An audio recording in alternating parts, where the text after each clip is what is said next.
সকলোকে নমস্কাৰ। আজি মই বনাম পুঠি মাছেৰে ৰেচিপি। আহকচোন। যোৱাকালি বহুত বৰষুণ দিছিলে, আপোনালোকে সকলোৱে জানে। ইমানো বৰষুণ দিছিলে, পূৰা বানপানী আহি গ'ল। চাইছেনে বাৰু? সেই এজাক মোৰ নেমু টেঙা গছ আৰু নেমুখিনি চব পানীৰ তলতে সোমাই গ'ল। আৰু এই পুঠি মাছবোৰ ওজনীয়া পুঠি মাছ হয়।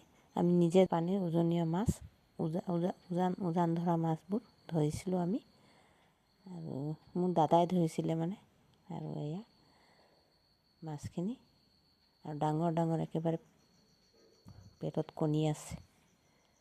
আৰু সেইটোৱে ধুনীয়াকৈ মজাকৈ বনাই খাম আমি। আহকচোন বনাওঁগৈ। ইপিনে মই গেছত কেৰাহী বহাই দিলোঁ আৰু কেৰাহীত তেল দি দিছোঁ। তেল দি কিনে অলপমান হালধি দিছোঁ, মাছখিনি ভাজি ল'ম। আৰু মাছখিনি মই কাটি বাছি ধুই নিমখ হালধি সানি কিনি ৰাখি দিছিলোঁ 10-15 মিনিটমান। তাৰপিছত মই এয়া মাছ দি আছোঁ কেৰাহীত। আৰু বাৰিষাৰ বতৰ, আৰু বাৰিষাত কিবা বানপানী আহে। আৰু যেতিয়া বানপানী আহে তেতিয়া মাছে উজান ধৰে। আৰু উজান ধৰা মাছবোৰ ধৰিবলৈ খুব মজা লাগে আৰু খাবলৈ আৰু তাতকৈ বেছি ভাল লাগে। আৰু বতৰৰ বিয়া, বহুত বতৰ বিয়া। দিনটো বৰষুণ দিছে, সেইকাৰণে একেবাৰে মুৰমুৰীয়াকৈ ভাজি মেলি খাই ল'ম। আৰু ভাজি খাম, চব্জি খাম, আৰু 2-3টা আইটেম বনাম। আৰু এয়া এইপিনে মই মাছখিনি দি দিছোঁ আৰু ভাজি ল'ম ধুনীয়াকৈ ইপিটিপি ৰঙাকৈ। আৰু পুঠি মাছৰ সোৱাদ বহুত ভাল, টেষ্টি হয় খাবলৈ। আৰু পুঠি মাছৰ চকুবোৰ খালে কিবা চকুৰ জুতি বাঢ়ে, সেইকাৰণে খাব লাগে। আৰু এনেকুৱাকৈ মাছখিনি ধুনীয়াকৈ ইপিটিপিত ৰঙাকৈ ভাজি ল'ম।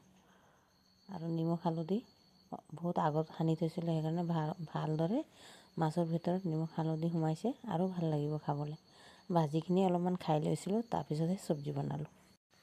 চাইছেনে বাৰু? মোৰ মাছখিনি ইপিটিপি ৰঙাকৈ ভাজি লৈছোঁ। আৰু এতিয়া বজাৰত গ'লেও এনেকৈ উজান ধৰা মাছেই পাব। আৰু এতিয়া উজান ধৰা মাছ ধৰাৰ সময়। আৰু মাছখিনি এনেকুৱাকৈ ধুনীয়াকৈ ভাজি নমাই ল'ম। আৰু বেলেগ এটা ভিডিঅ'ত আপোনালোকক মাছ ধৰা ভিডিঅ'টো দিম। আৰু এদিন এজাককৈ বৰষুণ আহিলে বানপানী লেখীয়া, যেতিয়া মাছ ধৰিম নহয়, তেতিয়া আপোনালোকক ভিডিঅ'ত দেখাই দিম কেনেকৈ ধৰিছিলোঁ, কি ধৰণে ধৰিছিলোঁ। আজি বাৰু মই যোৱা নাছিলোঁ, সেইকাৰণে ভিডিঅ'ত উঠোৱা নাই, দেখুওৱা নাই। বৰষুণ বহুত আছিলে কাৰণে তিতিবলৈ মন নাছিল। ইমানেই বৰষুণ দিছিলে, তিতিবলৈ মন নাই বুলি দেখুওৱা নাই। বেলেগ এদিন ভিডিঅ'ত আপোনালোকক দেখাম কেনেকৈ মাছ ধৰিছিলোঁ, উজনীয়া মাছ। আৰু পুঠি মাছেৰে আৰু এই কচুৰ লগতে মই বনাম। চাইছেনে? এইটো কচুৰ লগতে পুঠি মাছৰ লগত বনাম। আৰু মই কচু এনেকুৱাকৈ কাটি তাৰপিছত নিমখ সানি কিনি অলপমান ৰাখি দিছিলোঁ। তাৰপিছত ধুনীয়াকৈ ইয়াৰ পৰা পানী উলিয়াই কিনি তাৰপিছত এয়া এটা গামলাত ৰাখি ল'লোঁ। তাৰপিছত মই দি দিলোঁ হালধি, নিমখ, আৰু লগত কেঁচা মিঠাতেল আৰু জিৰা আৰু জলকীয়া পিচি ৰাখিছিলোঁ, লগত আদা, সেইখিনি দি দিলোঁ। দি কিনি ধুনীয়াকৈ হাতৰ সাহায্যত ধুনীয়াকৈ ইয়াক সানি ল'ম। সানি মেলি তাৰপিছত মই বনাই ল'ম। আৰু এয়া মই ধুনীয়াকৈ সানি আছোঁ। আৰু কেঁচা মিঠাতেল দি দিছোঁ। আৰু লগতে এনেকুৱা চেণ্টটো ধুনীয়াকৈ ওলাইছে। আৰু এতিয়া খাওঁ যে লাগিছে, এনেকুৱাকৈ হৈছে। মানে চেণ্টটো ইমান ধুনীয়াকৈ ওলাইছে। তাৰপিছত এয়া ধুনীয়াকৈ মই সানি লৈছোঁ। সানি মেলি তাৰপিছত ইপিনে গেছত মই কেৰাহী বহাই দিম। আৰু কেৰাহীত মই দি দিম অলপমান তেল। আৰু ইয়াত যিহেতু তেল মই দিছোঁ, দি কিনি সানিছোঁ, সেইকাৰণে মই কেৰাহীত তেল বেছিকৈ নিদিওঁ। আৰু অলপমান তেল কম হৈছিলে, অলপমান দি দিছোঁ। দি কিনি ধুনীয়াকৈ মই সানি লৈছোঁ। আৰু এয়া মোৰ সানা হৈ গ'ল। এতিয়া মই ৰাখি দিছোঁ। এয়া চাওক, মই মাছ ভাজোঁতে যিমান তেল বাচিছিলে, সেইখিনি তেলতে অলপমান পিঁয়াজ দি দিলোঁ মই পোৰণত। আৰু পিঁয়াজ দি কিনি অলপমান ধুনীয়াকৈ লৰাই ল'ম। আৰু চাইছেনে, কেৰাহীত একেবাৰে কম তেল আছে। মাছ ভাজিখিনি নমোৱাৰ পিছত যিমানখিনি তেল বাচিছিলে, সেইখিনি তেলতে মই চব্জি বনাই ল'ম। আৰু এই অলপমান ধুনীয়াকৈ মই লৰাই দিছোঁ। আৰু অলপমান কালাৰৰ কাৰণে পিঁয়াজখিনি এনেকৈ তেলত ভাজিলে ক'লাকৈ কালাৰ আহি যায়, সেইকাৰণে চাবলৈ ধুনীয়া নহয়। সেইকাৰণে মই অলপমান হালধি দি দিম। হালধি দি মেলি তাৰপিছত অলপমান ধুনীয়াকৈ মই লৰাই ল'ম।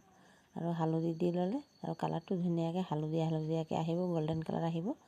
আৰু চাবলৈ ধুনীয়া হয়, খাবলৈও ভাল লাগে। আৰু হালধি দি দিম। হালধি আৰু অলপমান নিমখ দি দিম। এয়া মই হালধি দি দিলোঁ।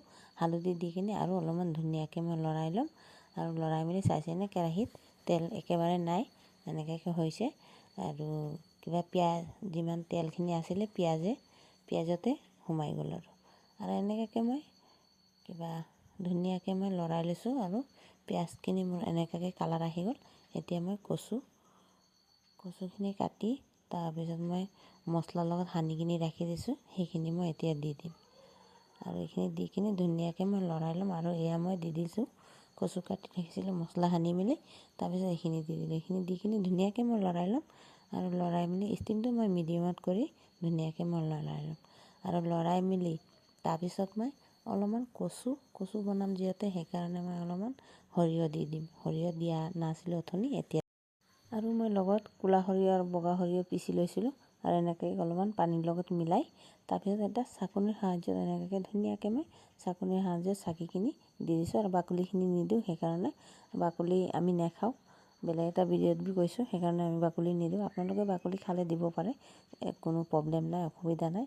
কিন্তু আমাৰ ঘৰত সৰিয়হ খাব নিবিচাৰোঁ, বাকলি ক'ত খাব, সেইকাৰণে অলপমান এনেকুৱাকৈ দিছোঁ। আৰু বাকলিখিনি গুচাই দিছোঁ। আৰু বাকলিখিনি চব্জিত থাকিলেও ভাল নালাগে, চাবলৈ ক'লা ক'লা হৈ থাকে, দেখিবলৈ ধুনীয়া নহয় মানে। আৰু এনেকুৱাকৈ মই ধুনীয়াকৈ লৰাই দিছোঁ। লৰাই মেলি তাৰপিছত আৰু ঢাকনিৰ সাহায্যত ঢাকনি লগাই দিম। ঢাকনি লগাই মেলি তাৰপিছত ষ্টিমটো মিডিয়ামত কৰি কিনি অলপমান পিছে সেইখিনি লৰাই দিম, নহ'লে তলত লাগি ধৰিবলৈ সম্ভাৱনা থাকিব পাৰে। চাইছেনে বাৰু কচু চব্জি মোৰ এনেকুৱাকৈ আহি গ'ল কালাৰ।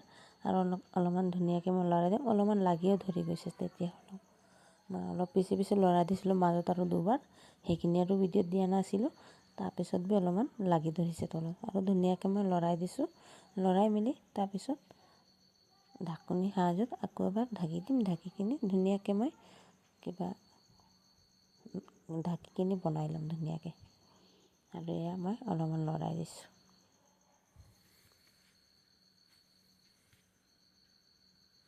তাৰপিছত অলপমান পানী দি দিলোঁ।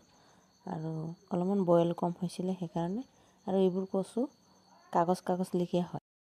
মই আৰু অলপমান ধুনীয়াকৈ লৰাই মেলি আৰু ভাজি ৰখা মাছখিনি দি দিম। দি কিনি আৰু অলপমান ধুনীয়াকৈ লৰাই ল'ম।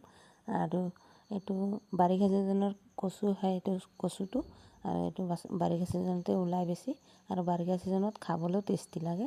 আপুনি এইটো যি ধৰণে বনালেও খাব পাৰে, কিবা চব্জি, পকৰা, আৰু ঝোলত বি বনাই খাব পাৰে, পকৰা বনাই খাব পাৰে, শাক বনাই খাব পাৰে, বিভিন্ন ধৰণে খাব পাৰে। আৰু এইটো কচু নিৰামিষত বি খাব পাৰে। আৰু এইটো কচুটো খাবলৈ বহুত টেষ্টি হয়, ভালেই লাগে খাবলৈ। আৰু এইটো বাৰিষা ছিজনতে ওলায়। আৰু ছিজনৰ বস্তুটো ছিজনত খাবলৈ বহুত টেষ্টি হয়। আৰু এয়া সেইকাৰণে বনাই লৈছোঁ, ধুনীয়াকৈ টেষ্টিকৈ খাই ল'ম। আৰু মোৰ চব্জি চাইছেনে বাৰু, চব্জি হৈ গ'ল আৰু নমাব হ'ল। আৰু এইটো কচুটো আপোনালোকে বিভিন্ন ধৰণৰ খাব পাৰে। আৰু আজি মই এনেকৈ বনাইছোঁ, বেলেগ একদিন বেলেগ ষ্টাইলত বনাই দেখাই দিম আপোনালোকক। আৰু এতিয়া নমাই ল'ম। আৰু বইল হৈ গ'ল, সিজি গ'ল, আৰু মাছো বইল হৈ গ'ল, নমাব হ'ল। আৰু এয়া মই নমাই লৈছোঁ। ভাল লাগিলে লাইক কৰিব, শ্বেয়াৰ কৰিব, চব্জি কালাৰ। আৰু আপোনালোকে এনেকৈ বনাই সকলোলৈ অনুৰোধ এনেকৈ খাইছে, বেলেগ ষ্টাইলত খালেও ক'ব। আৰু এনেকৈ বনালেও বনাব, এনেকৈ বনাই নেখালে এবাৰ খাই চাব, খাবলৈ বহুত টেষ্টি হয়। আৰু মই আজি বনালোঁ দালি, আৰু জিকাৰ লগত পুঠি মাছেৰে বনালোঁ, আলুৰ লগত জোল। আৰু জোল নোহোৱাকৈতো খাব নোৱাৰোঁ, দালি যিহেতু বনোৱা নাই।